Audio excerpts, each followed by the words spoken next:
Good morning. Mesdames et messieurs, bonjour.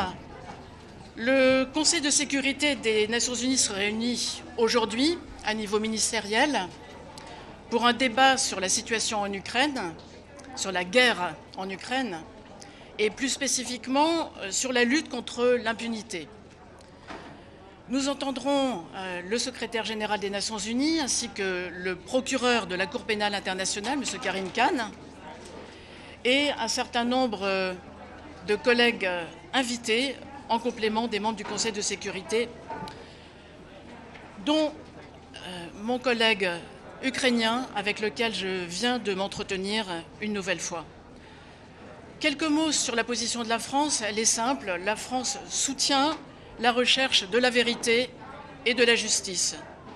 Et elle apporte donc tout son soutien aux efforts engagés en matière de lutte contre l'impunité, car des exactions sont commises, des atrocités ont lieu, des civils sont ciblés, et ce sont autant de violations du droit international et autant de crimes dont les responsables devront répondre, parce qu'il n'y a pas de paix sans justice.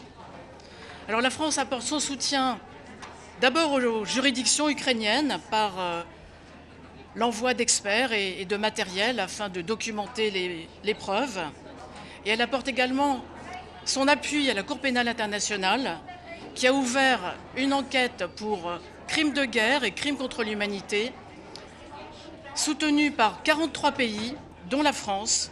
Et donc nous renforçons, nous l'avons déjà fait, les moyens du bureau du procureur de la Cour pénale internationale.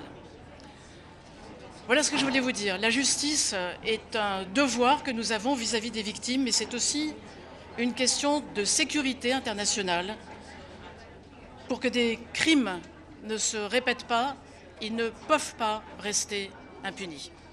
Je vous remercie. Je passe la parole à mon collègue Dimitro Kuleba. Merci. Thank you, Catherine. First of all, I would like to thank France for taking the lead and organizing this meeting of the UN Security Council dedicated to the issue of fighting impunity. Recent developments that you are all very well aware of demonstrate that the solidarity and the unity of UN member states defending the Charter, in particular the principle of the territorial integrity of every member state, is of utmost importance. And therefore we will take this opportunity to further consolidate the coalition of peace-loving nations who defend peace and security against an aggressor. The best way to prevent more Russian atrocities from happening is to provide Ukraine with all necessary weapons that will allow us to liberate our territories and to save people from murder, torture, rapings, and other crimes committed against them by Russian army in the territory of Ukraine. The best way to fight impunity for those crimes which had already been revealed, including in the recently deoccupied Kharkiv region, is to make sure that the International Criminal Court has all the capabilities to prosecute perpetrators of crimes against humanity, war crimes, and the crime of genocide, and also to set up a special tribunal to try Russia for the crime of aggression. Unfortunately, for legal reasons, the International Criminal Court is not able to do it, but the crime of aggression must not go unpunished. And we will be working constructively with all countries who are ready to fight impunity and to stand up against the evil of international crimes. Nothing will stop us. Justice, and especially international justice, takes time. But I assure you that together we will deliver and justice will be served. Thank you. Can we ask a question? Yeah. James Bays from Al Jazeera. Can I ask you? Wait for the mic. James Bays from Al Jazeera. You are going to be in the same room as the Russian Foreign Minister Lavrov today. Clearly you're going to be speaking at the meeting, but will you be speaking to him or are you going to snub him? I will keep safe social distance with him.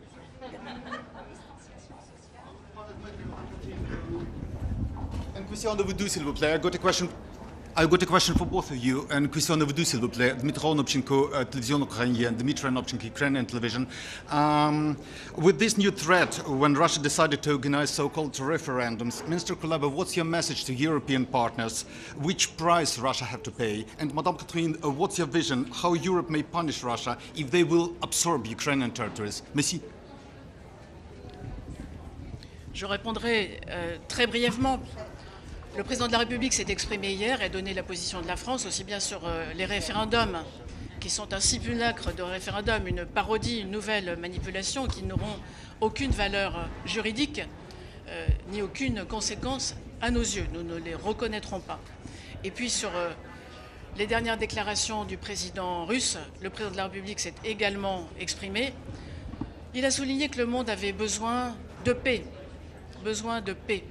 et que ce type d'appel, alors que nous ne menons aucune escalade, ne sert pas cette cause, alors que de plus en plus de voix dans le monde, bien au-delà de mon pays, s'élèvent pour demander le retour à la paix, la recherche de la paix, dont il faudrait un peu plus se souvenir lorsqu'on prend des décisions aussi graves que celles que le président Poutine a prises.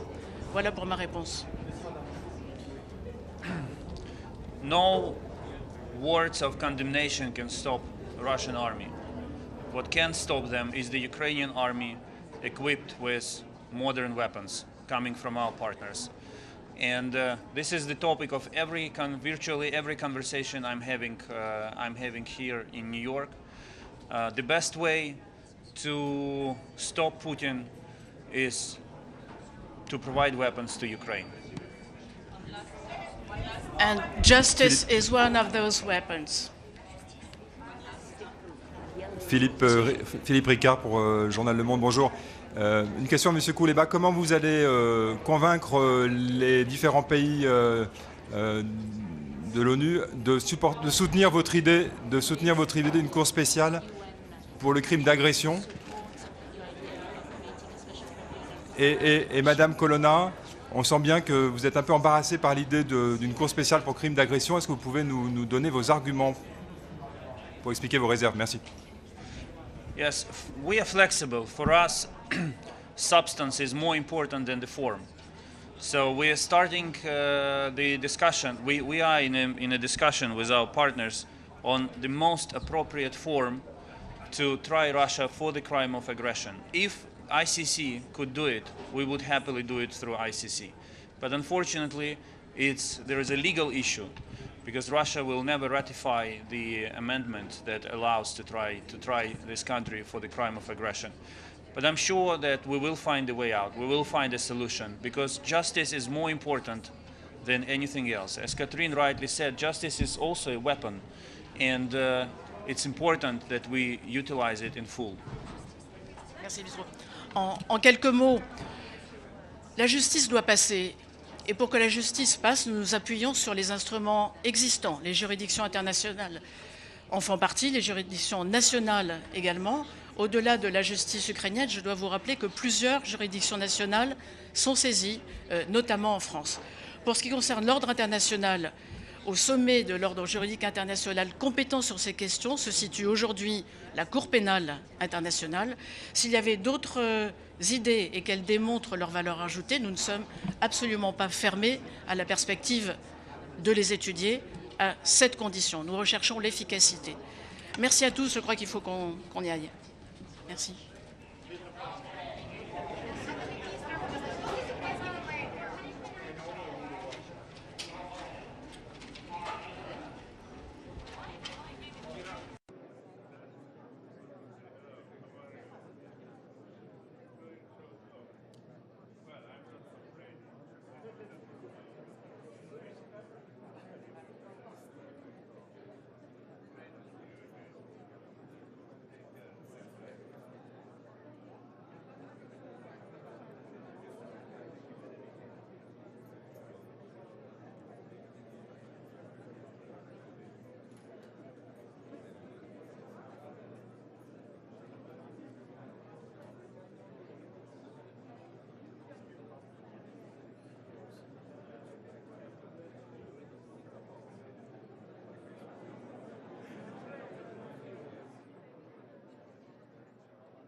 La 9135e séance The du Conseil de sécurité est 9135th ouverte. meeting of the Security Council is called to order.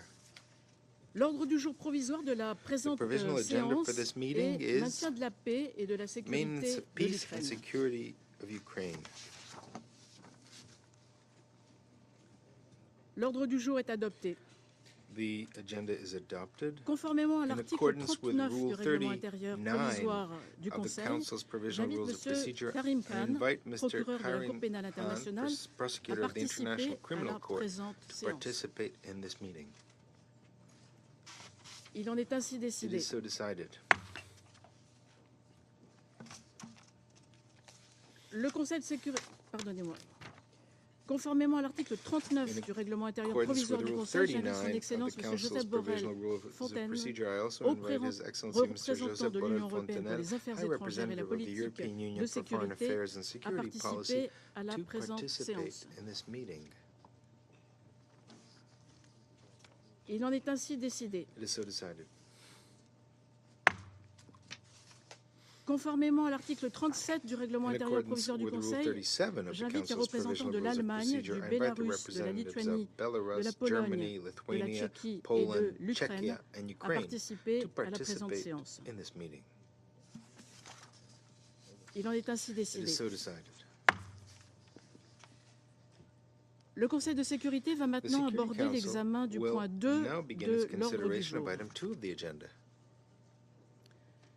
Je souhaite chaleureusement la bienvenue au secrétaire général, I would like to warmly au welcome Premier the Secretary ministre, General, aux ministres the distinguished et Prime aux autres Minister, représentants de haut ministers, niveau. and other high-level Votre representatives. présence aujourd'hui Your témoigne de presence today l'importance de la question underscores à the l'examen. importance of the subject matter under discussion. Je donne maintenant la parole au I now secrétaire give the général, floor son to the Excellence Secretary M. General, Antonio His Guterres. Excellency Mr. Antonio Guterres. Madame la Présidente, Madam Excellences, President, Excellencies, la guerre menée par la Russie en Russia's war Ukraine on ne Ukraine montre aucun shows no signe de sign of répit. letting up. Les 7 derniers The mois ont past été 7 marqués months par have une seen souffrance unspeakable et une suffering désolation and devastation. indicibles. Les événements récents The sont latest dangereux et developments alarmants. are dangerous and Ils disturbing. nous éloignent de toute perspective de They paix are further et steps nous rapprochent away d'un cycle from sans any fin prospect of peace d'horreur et and de towards carnage. an endless cycle of Je l'ai horror dit et je le and répète, bloodshed. cette guerre As I have insensée peut faire said des from dégâts the start, infinis this en Ukraine senseless et dans war le has reste a du monde. limited potential to do terrible L'idée harm d'un conflit in nucléaire, Ukraine autrefois and around the world. impensable, The idea est of nuclear aujourd'hui conflict, évoquée once par certains. unthinkable, has become a subject Rien of que cela debate. est totalement This, inacceptable. in itself, Tous les États is dotés d'armes totally nucléaires unacceptable. devraient All de nouveau nuclear-armed s'engager à ne states pas les should utiliser recommit et à to les the éliminer non-use progressivement and de total leur elimination arsenal. of nuclear weapons. Je suis également très préoccupé I am par des also informations deeply faisant état concerned de by plans reports visant of à plans to organiser organize de prétendus so-called référendums dans referenda les régions in d'Ukraine areas of qui Ukraine ne sont that are not actuellement pas sous currently le contrôle under de son government gouvernement. control. Toute annexation du territoire Any d'un État par un annexation autre of a État state's par la territory menace ou by le retour à another la state force constitue resulting une from a threat violation or de la use Charte of des Nations force Unies is a et du violation droit of the UN Charter international. and of international law. Madame la Présidente, Madam des President, milliers de civils ukrainiens, dont des thousands of centaines Ukrainian d'enfants, ont été civilians, blessés ou including tués, hundreds of children, la plupart have par des been killed or bombardements russes injured, dans des zones mostly by urbaines. Russian bombardment of Chaque jour en urban moyenne, areas. 5 enfants sont Every tués ou day, blessés. an average of 5 Presque children tous are les enfants killed or d'Ukraine sont injured. traumatisés Almost par le every cauchemar de child la in guerre, Ukraine has been scarred exposés by the à des nightmare of violences war, ou séparés de leur from famille. violence to family Quelques separation. 14 millions de personnes, dont Some une majorité 14 de femmes et million people d'enfants, have ont been dû forced to fuir. flee, the majority of La them women situation ne and peut children. qu'empirer alors que The l'hiver situation s'approche will only get et worse que les with winter approvisionnements en approaching gaz et en and gas and électricité electricity s'amenuisent. supplies dwindling. Au niveau mondial, At the ce global conflit level, a provoqué the une conflict triple has crise supercharged a alimentaire, triple énergétique et crisis of food, financière energy, qui and a finance. précipité des millions de This personnes is driving supplémentaires millions more dans people l'extrême into pauvreté et extreme la poverty faim, and hunger, réduisant and à reversing néant years les années of de progress progrès in vers le development. développement et étant ensuite des crises du Covid And et it follows l'impact the croissant COVID crisis du changement climatique. and the greater Les dommages impact collatéraux de of cette the guerre se climate font crisis. sentir dans des The dizaines de most pays en vulnerable développement are suffering qui most peinaient déjà à in se relever de la developing pandémie countries, du which Covid-19 are having et à faire face à la crise climatique. countries already grappling with Les plus recovery from the vulnérables sont les COVID-19 premiers pandemic and touchés. battered by the climate crisis. The most L'ONU travaille sans vulnerable are relâche pour suffering the pleinement most. exploiter toute The opportunité United Nations d'atténuer les is working souffrances, to maximize notamment every lors de mes opportunity déplacements to en Ukraine, alleviate en Fédération de suffering, Russie including et dans la through région, my visits to et dans le Ukraine, cadre de mes échanges directs avec the le Russian président Federation and the Zelensky region, et and le my président direct Poutine. engagement with Presidents Zelensky and Ensemble avec nos President partenaires Putin. humanitaires sur le terrain, Together with nous our sommes venus en aide à humanitarian près de 13 millions de partners on the ground, personnes we dans have le besoin. provided aid to nearly 13 Il est essentiel million que le people in personnel need. humanitaire It is puisse essential intervenir en that toute humanitarian sécurité workers have et safe sans and unhindered entrave access to auprès de all tous ceux qui ont those besoin requiring d'aide, assistance où qu'ils wherever soient. they may be. Madam President, the Office of the High Commissioner for Human Rights has been documenting the unacceptable impact of this war on human rights. The reports are a catalogue of cruelty, summary execution, sexual violence, torture, and other inhumane and degrading treatment against civilians and prisoners of war. The latest accounts of burial sites in Izium are extremely disturbing. All these allegations must be thoroughly investigated to ensure accountability. Perpetrators must be held to account in fair and independent judicial proceedings, and victims and their families have a right to justice, remedy, and reparation. Ending impunity for international crimes is fundamental. In all this, the International Criminal Court plays an important role to ensure effective accountability. The prosecutor of the court has opened an investigation into the situation in Ukraine. Full cooperation with the court by all parties is essential. Madam President, the fact-finding mission I established following the tragic incident at the detention facility in Olenivka on 29 of July is ready to deploy as soon as all necessary assurances are received. The missions must have safe, secure, and unfettered access to all relevant places and people, and to all relevant evidence without any limitation, impediment, or interference.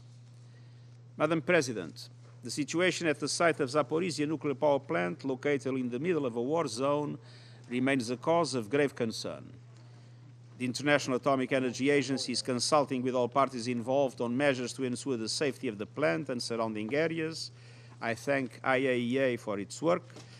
Its continued presence at the plant is an important deterrent.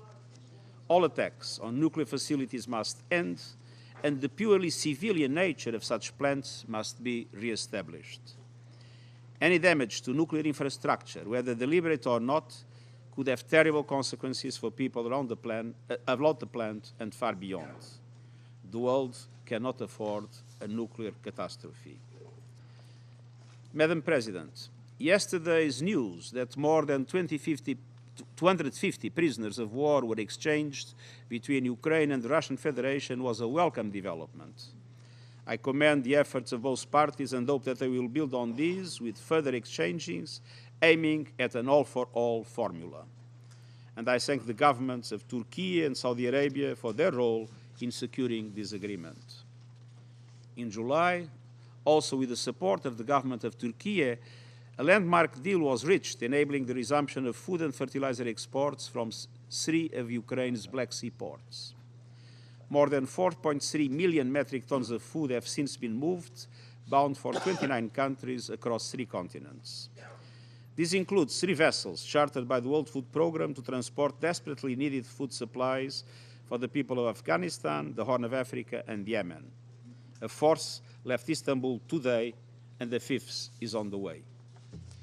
Since the signing of the Black Sea Grain Initiative, global food prices have dropped sharply, although they are still almost 8% higher than a year ago. It is vital that these food shipments continue and increase so commodity markets further stabilize. The United Nations also signed a memorandum of understanding with the Russian Federation on the full access of Russian food and fertilizer products, including ammonia, to global markets. We are doing everything possible to facilitate these and to ease the serious fertilizer market crunch that is already affecting farming in West Africa and elsewhere. If the fertilizer market is not stabilized, next year could bring a food supply crisis. Simply put, the world may run out of food. It's essential that all states remove every remaining obstacle to the export of Russian fertilizers immediately. We need to get them to farmers at a reasonable cost and onto fields as soon as possible. Another major concern is the impact of high gas prices on the production of nitrogen fertilizers, and these must also be addressed without delay. Madame la Présidente, la seule façon de mettre fin aux souffrances en Ukraine, c'est de mettre fin à la guerre. Je continuerai de faire tout mon possible pour la paix, une paix fondée sur le respect du droit international et de la Charte des Nations Unies. Et j'appelle tous les États membres, en particulier ceux qui se sont présents ici aujourd'hui, à redoubler d'efforts pour empêcher une nouvelle escalade et à faire tout ce qui est en leur pouvoir pour mettre un terme à la guerre et assurer une paix durable. Je vous remercie. Je donne à présent la parole à M. Karim Khan. Madam President, Excellencies, Mr. Secretary General, it's a great privilege to have the opportunity to say a few words to this august Council. This is a moment where we must collectively demonstrate by action, not words, that the law has meaning. It is critical that the law is seen to be on the front line, protecting those most at need. As we speak, in Ukraine and in many other parts of the world, the most vulnerable that deserve our attention, children, women, and men, suffer in agony and insecurity, and the law is looked to for real meaning and for accountability. But this potential that I'm convinced is latent in the law can only work by collective action. It requires determined focus by my office, by the court, but also by all of you. We must demonstrate in every location where violations are alleged and that the court has jurisdiction that in any conflict there are responsibilities. Anybody who picks up a gun, anybody who fires a missile must realize that the law is alive and not in slumber, and that accountability is absolutely essential. That requires determined action. It requires us to renew our pledge from Nuremberg that there's no statute of limitation for war crimes and to march forward together. Madam President, I'm convinced that if we coalesce around these basic principles of humanity, these basic norms of conduct, the law can play an ever more impactful role as an anchor for peace and security in Ukraine, but in so many other parts of the world as well. Since the beginning of the recent developments in Ukraine in late February, I have sought to ensure that the response from my office meets the imperatives of action and focus. In the 5 days between the 25th of February and the 2nd of March, when I made my initial statement and then opened the investigation, we have moved with some purpose.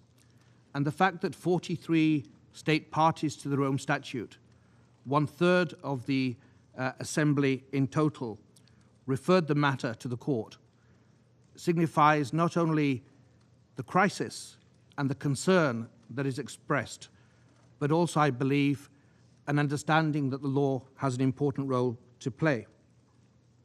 We're now at the stage of continuing forensic, objective, and impartial, sometimes very painstaking work to grapple with the facts, to separate truth from fiction, and to build a picture of what actually happened.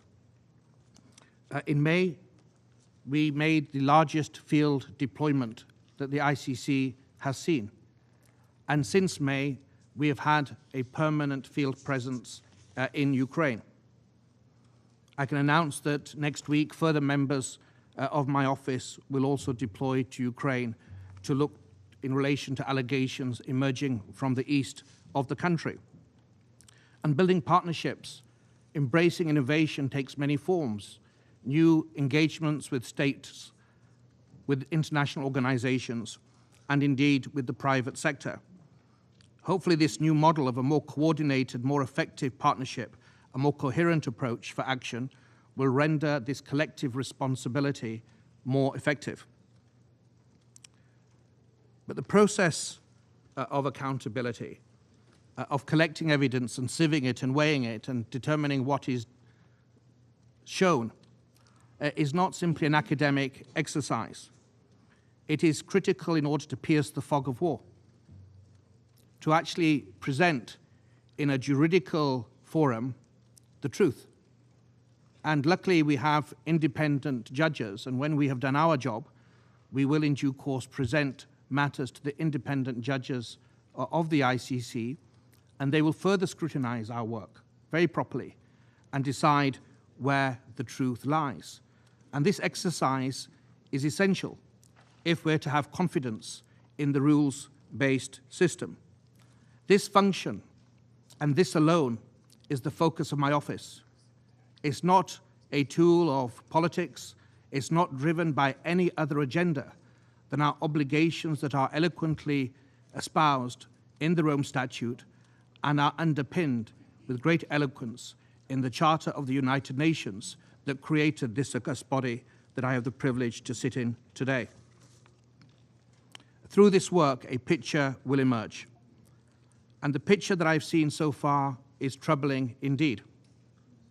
I have been to Ukraine 3 times, and one has seen a variety of destruction, of suffering and harm that fortifies my determination and my previous finding that there are reasonable grounds to believe that crimes within the jurisdiction of the court have been committed. And if I may, Madam President, be quite direct, when I went to Bucha and went behind St. Andrew's Church, the bodies I saw were not fake.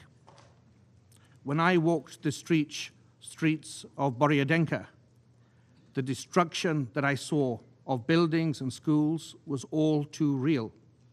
And when I left Kharkiv, the bombs I heard land gave a very somber insight and a very small insight into the awful reality that is faced by many of our brothers and sisters and children that are in a war zone. I am deeply concerned regarding the allegations and the information we are seeing regarding what appeared to be reasonable grounds to believe intentional targeting of civilian objects, and also the transfer of populations from Ukraine outside, particularly children. These are priorities that we are focusing on.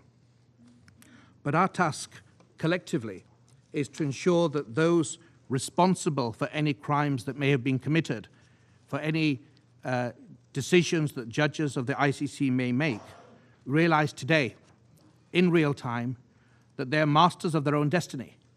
They have the choice and indeed the ambiguous responsibilities to act proportionately, to honor the principle of distinction, and to take all means necessary to make sure civilians and civilian objects are not targeted. Justice, as I've said, is not political. It is a vindication of the fundamental rights of all members of humanity. And it's a demonstration of promises that underpin the Charter and the Rome Statute. And in my view, the echoes of Nuremberg should be heard today. The failure to uphold the promises of Nuremberg that we have seen over the last many decades should act as a reproach on all of us. But leaders, not to despair or to despondency, but act as a catalyst for further action, to regalvanize us as a council, as international organizations, and as humanity, to finally, for goodness sake, to come of age and plant more firmly the flag of legality on the international landscape. So today all I can do is recommit to my obligations and my oath as prosecutor of the ICC to do everything I can to engage with all international partner states, the United Nations, other international organizations, to investigate cases within our jurisdiction in Ukraine and beyond. The responsibilities that I hold and the much more powerful, much more relevant and much wider responsibilities that you hold demand no less than we meet the challenges of today. We must demonstrate the resolve and the determination and the principle in order not to disappoint and fail those that are in most need of the law as we speak. Thank you so much.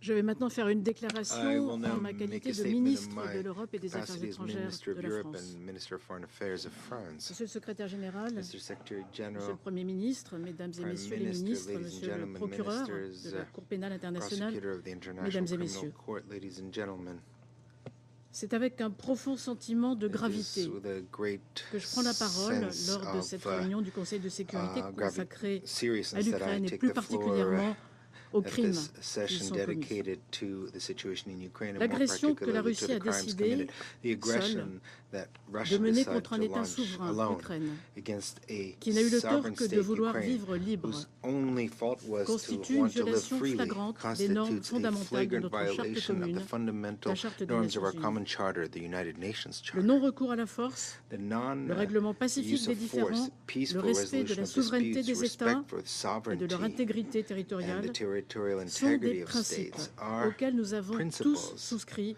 autour de la to table which de we ce all Conseil. subscribed Ils ont around été, this chacun d'entre eux, table.